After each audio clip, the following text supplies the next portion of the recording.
so today I got these two fidget spinners for you guys, and I'm going to be unboxing them just to say how they work, what they do, and if you guys really want to get one for classwork or just to play with. So yeah, let's get into this. So right here we have this black one. As you see, it has a red cap because I put the red cap on it because it just looks cool. So yeah, box this. Comes in a plastic thing. Here it is. This is the black one. Now with this one, it is very nice and smooth. Nice and smooth. Good with tricks. So I recommend to get this one. This one is a really good one. Overall, I just recommend to get a fidget spinner. Here's the green one. Oh, that's nice.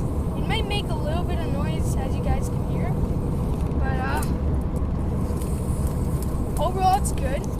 I like how the finger pads are like put in so that you can get it with your finger. So yeah, let's try out some tricks with these.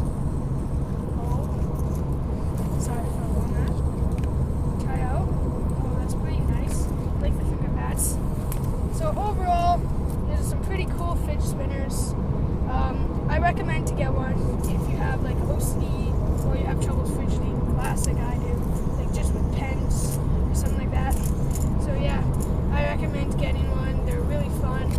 Look at that. Look at how cool that looks. That's two of them. So I recommend getting one. They're really fun overall, and I really like these. And yeah, so peace out, and hope you liked my video.